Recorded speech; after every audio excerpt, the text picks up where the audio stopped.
Sebetulnya jawaban itu sudah pernah kita bahas tuh Bang Karni. Kenapa Bang Ade Armando tidak diajak?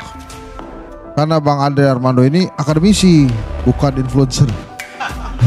Selamat datang di segmen kocak yang bikin ngakak, di mana kita akan menyaksikan ada dua tokoh yang nggak kalah seru nih. Di satu sisi ada Ade Armando, pendukung Jokowi sejati yang selalu optimis, yang katanya mau melihat seberapa jauh pemerintahan Prabowo bakal melanjutkan keberhasilan Jokowi. Setelah dipikir-pikir, apa yang disampaikan Ade Armando ini terlalu berlebihan ya.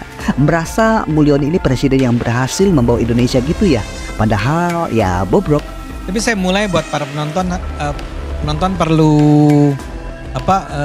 tentu aja tahu bahwa saya adalah salah seorang pendukung Jokowi tulen lah gitu ya. Karena itu saya akan melihat kehadiran pemerintahan Prabowo ini seberapa jauh mereka ini akan melanjutkan keberhasilan yang sudah dicapai oleh Pak Jokowi. Nah, dalam hal ini seperti tadi juga dikatakan oleh Pak Karni di awal, sudah ada indikasi bahwa kabinet yang sekarang ini memang adalah kabinet yang akan melanjutkan apa yang sudah dimulai oleh kabinetnya Pak Jokowi. Pencapaian sudah dia lakukan selama ini. Tapi gak kalah seru dengan argumen-argumen pengamat politik yang satu ini. Siapa lagi kalau bukan Henry Satrio yang langsung bawa pertanyaan sakral untuk Prabowo. Ada apa dengan Prabowo? Bu Henry ini benar-benar penyair dadakan bahkan di tengah panggung politik. Nyindir lagi katanya Prabowo pidato 1 jam saja sudah bisa hapus pencitraan Jokowi selama 10 tahun. Tapi emang bener juga sih ya. Saya memulainya dengan memberi judul lah, bahwa opini saya ini saya kasih judul ada apa dengan Pak Prabowo. Wah, ada lagunya tuh. Ada apa Pak Prabowo, beda Jokowi dan engkau, biar menjadi bait dalam puisi cinta terindah. Yeah. Tadi Bang Ade menyindir juga atau mengutip juga atau membicarakan juga tentang pidato Pak Prabowo yang menggebu-gebu. Itu memang bagus tuh. Pak Prabowo seperti menghapus pencitraan Pak Jokowi selama 10 tahun dengan 1 jam itu. Bukan cuma itu, Henry Satrio juga ada sindiran tambahan untuk pejabat baru yang sudah mulai main surat yang isi kopnya dari kementerian yang dimanfaatkan buat kampanye istrinya yang mencalonkan dirinya menjadi calon Bupati Serang. Yandri Susanto nyebar undangan pakai kop surat Menteri Desa. Haul ibunya yang kedua ya. Diundanglah itu para RT, para RW di Kabupaten Serang, di mana istrinya sedang berusaha menjadi Bupati Serang. Ya kan wajar ya kita punya pikiran nakal ya. Ini orang mau memanfaatkan dirinya jadi menteri buat kampanye istrinya atau gimana gitu. Ya dugaan-dugaan gitu desas-desus boleh, mudah-mudahan Pak Yandri nonton Bang. Jadi ILC berikutnya dia datang mengklarifikasi gitu kan. Terus dia ngomong lagi, saya tidak 1 sen pun menggunakan anggaran Kementerian Desa. Disangkanya itu kop surat datang dari langit kali ya. Kop surat datang dari langit, cap stempel itu datangnya juga dari langit, printernya itu tinta printernya itu tiba-tiba ada gitu. Satu hal yang jelas, diskusi ini bukti nyata kalau orang Indonesia itu nggak bakal kehabisan bahan buat lucu-lucuan. Ya sudah, selamat menonton. Kalau suka kasih like dan share biar makin banyak yang tahu politik kita nggak cuma serius tapi juga seru. Pak Prabowo sempat disinggung juga sama Prof Ikrar tuh. Dia ingin menunjukkan kepada rakyat kalau saya bikin mobilnya ada tuh, yang namanya Garuda Maung. Jadi saya pakai. Kalau mobil yang STM kan nggak dipakai tuh. Hah? Oh SMK namanya. Bang Ade masih ingat aja, saya udah lupa tuh Bang. Untung Bang Ade ingetin.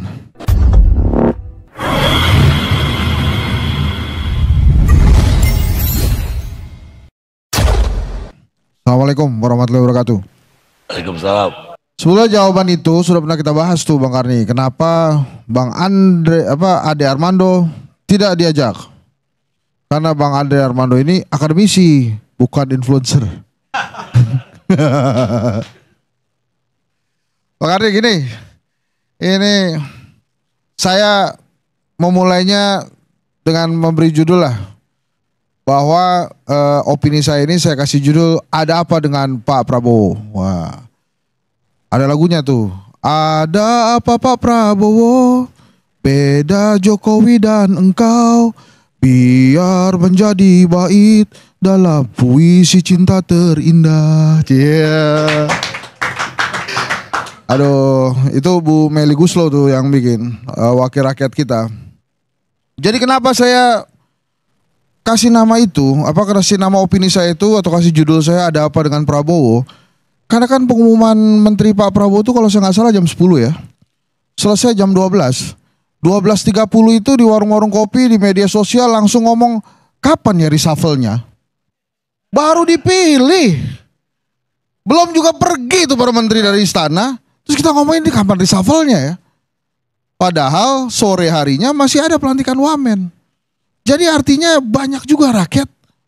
Lah kok begini nih.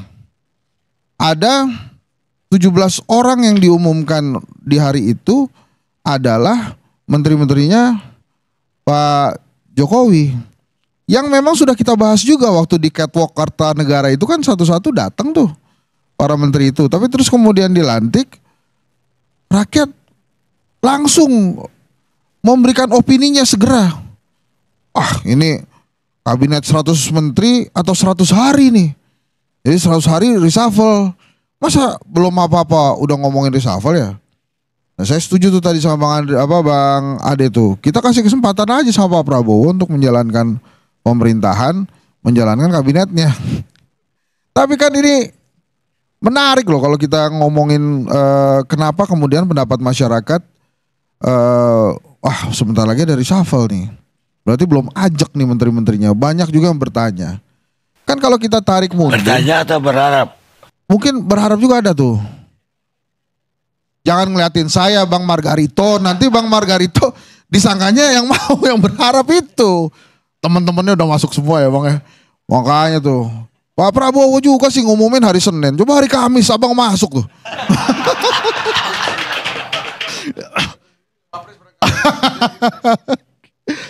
Jadi Bang Karni, kalau kita mundur sejenak di 2019,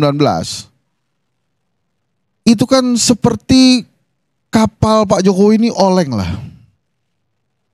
Kita ingat ada protes keras di depan Bawaslu, kemudian banyak yang bertanya-tanya kok Pak Prabowo kalah, padahal animo masyarakat begitu besar.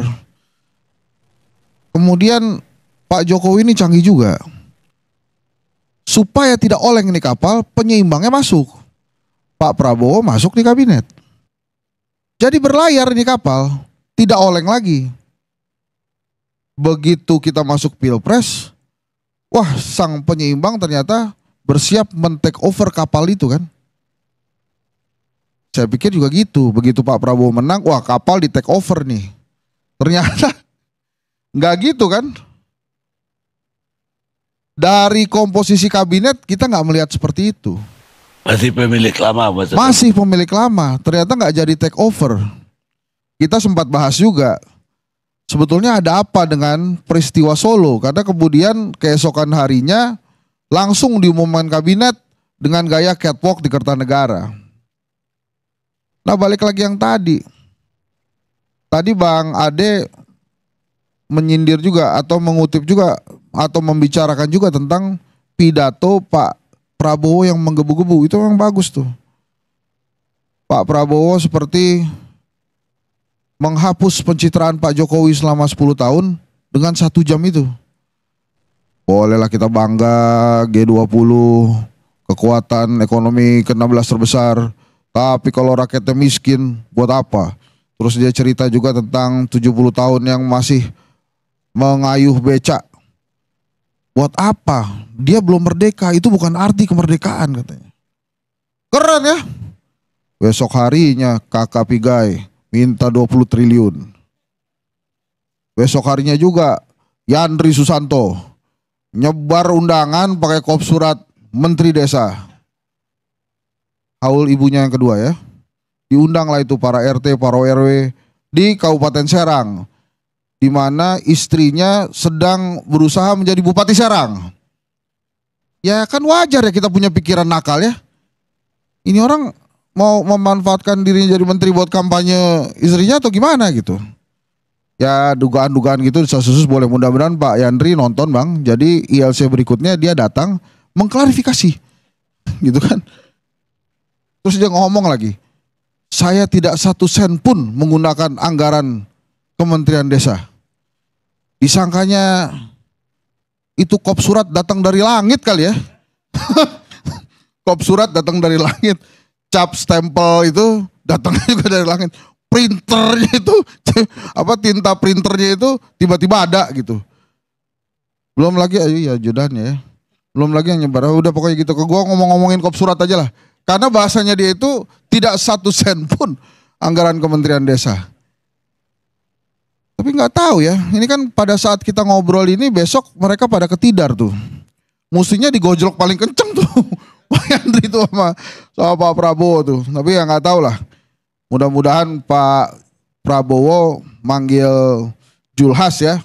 Coba tolong Pak Julhas itu diurus anak buahnya. Nah,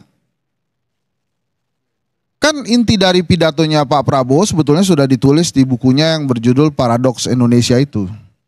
Dia menulis tentang seharusnya kemiskinan itu tidak terjadi di Indonesia. Indonesia kaya raya, rakyatnya masih miskin kata dia. Itu kan keren ya paradoks Indonesia itu. Yang saya harapkan itu begini. Berani gak Pak Prabowo mengubah standar garis kemiskinan di Indonesia yang 580.000 per bulan menjadi misalnya standar kemiskinan World Bank yang baru yang $3,2 lah. Yaitu mungkin sekitar 45.000, 50.000 per hari. Karena kalau dihitung pakai standarnya World Bank, itu pusing itu teman saya, sahabat saya dan lulusan ILC itu. Budiman Sujatmiko itu. Gimana tuh dia memimpin badan percepatan pengentasan kemiskinan. Kalau dia masih ngambil gaji tuh dianggapnya nggak percepatan tuh. Kalau mau percepatan, wah saya tidak akan ngambil gaji ini demi percepatan pengentasan kemiskinan, walaupun ya kasihan juga ya kalau nggak ambil gaji itu. Tapi kalau Pak Prabowo berani mengubah itu, menurut saya sudah satu hal yang membedakan antara Prabowo dengan Jokowi. Nah, Pak Prabowo sempat juga, tadi sempat disinggung juga sama Prof. Ikrar tuh. Dia ingin menunjukkan kepada rakyat kalau saya bikin mobil, mobilnya ada tuh, yang namanya Garuda Maung. Jadi saya pakai. Kalau mobil yang STM kan nggak dipakai tuh. Hah? Oh SM kan namanya. Bang Ade masih ingat aja. Saya udah lupa tuh Bang. Untung Bang Ade ingetin. Memang Bang Ade ini Jokowi sejati. Masih ingat aja. Ya makanya saya katakan ya ada apa dengan Pak Prabowo itu mungkin perlu juga tuh dijelaskan kan. Saya terusin ya. Nah, tadi itu tentang menteri-menteri yang kompatibel. Jadi ada teori juga dari Vince Molinaro tuh, Forbes Council. Dia cerita tentang kemunculan leaders atau pemimpin-pemimpin yang mediocre. Cirinya ada 5. Jadi yang pertama, dia gampang menyalahkan orang lain dan masa lalu. Kemudian yang kedua, dia ini selfish, hanya tertarik pada dirinya saja, nggak tertarik sama yang lain. Terus yang ketiga ini nggak gaul, agak-agak kejem gitu. Terus yang keempat ini yang menarik nih, pemimpin mediocre itu merasa dirinya cocok di posisi itu, ya, dan merasa mampu di posisi itu, padahal orang lain ngerasanya nggak gitu. Nah yang kelima nih lack of initiative. Nah ini yang keempat ini kan ada kaitannya dengan pertanyaan tadi tuh. Menteri-menterinya ini kompatibel apa enggak gitu. Apakah misalnya Pak Sugiono kira-kira kompatibel enggak dengan tugasnya dia menjadi Menteri Luar Negeri gitu. Atau misalnya apakah Erlangga Hartarto masih kompatibel dengan jabatan barunya atau jabatan yang sama seperti pada saat Pak Jokowi memimpin gitu. Apa gara-gara cuma Pak Prabowo kasihan gitu?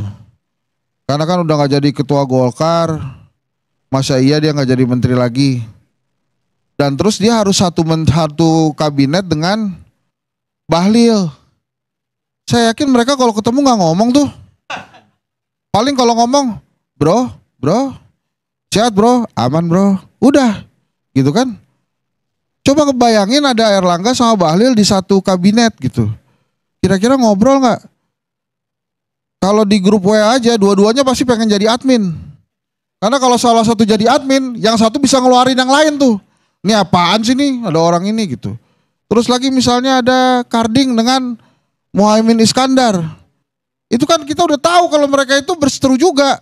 Tapi dua-duanya ada di situ tuh. Iya, Saifullah Yusuf juga kan. Itu dia. Mungkin ya. Giring sama Yofi itu juga pernah bersaing tuh. Banyak-banyakan album kali ya. Ya udah di situ. Makanya pertanyaan kita tuh, ada apa sebetulnya dengan Pak Prabowo sih? Kenapa dia tidak membuat kabinet yang memang menurut orang, wah ini kabinetnya top ini. Kan gini ya, Pak Prabowo itu kalau kita nggak usah hitung dengan Bu Mega, dari 2014 kan dia mau jadi presiden. Di 2019 calon-calon menterinya tuh diumumin loh bang. Diumumin tuh satu-satu. Bang Refli diumumin gak? Masuk jajaran menteri gak? Saya ingat waktu itu banyak, termasuk rektor saya almarhum masuk tuh. Hah? Oh gak pernah jadi tim sukses ya? Kasian juga ya. Nggak apa-apa, bagus. Itu diumumin tuh, ada almarhum Bang Riza Ramli, ada almarhum Prof Firmansyah, Rocky Gerung. Tapi kenapa contoh saya tadi udah almarhum semua? Panggil tuh Fadli Zon, enggak, yang dua tuh Pak Riza Ramli sama Prof Firmansyah. Itu diumumin.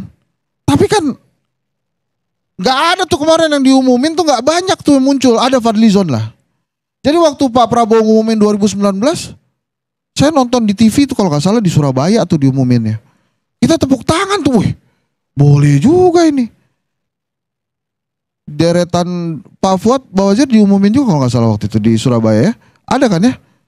Masuk deretan masuk bro. Masuk Pak Fuad itu. Sekarang Pak Fuad aja nggak ada gitu. Ada apa dengan Pak Prabowo?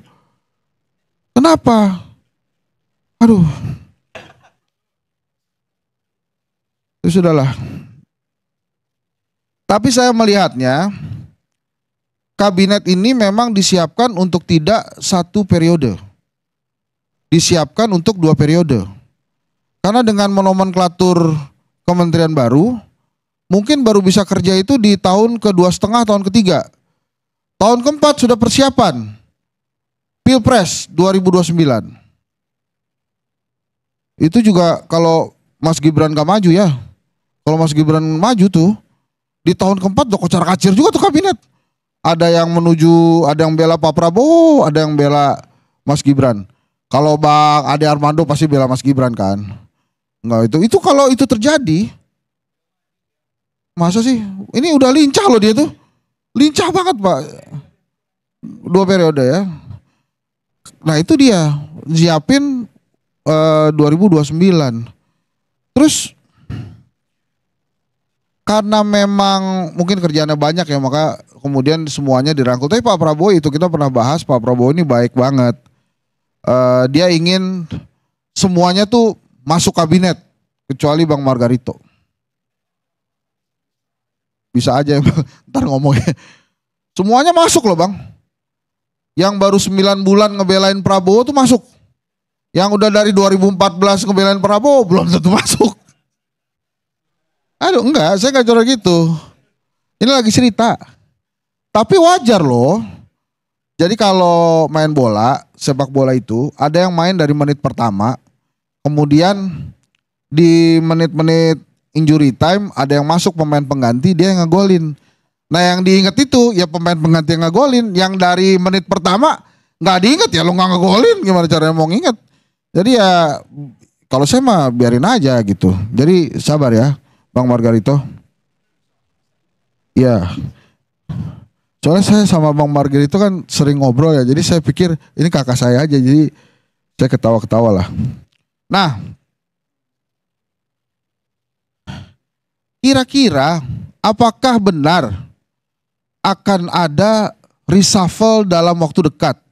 Apakah benar ada kabinet 100 hari? Lantas, kenapa kemudian Pak Prabowo tidak dari awal membentuk kabinet yang diharapkan oleh rakyat sudah bagus banget. Seperti waktu 2019 dia umumkan itu. Itu kan pertanyaan besarnya.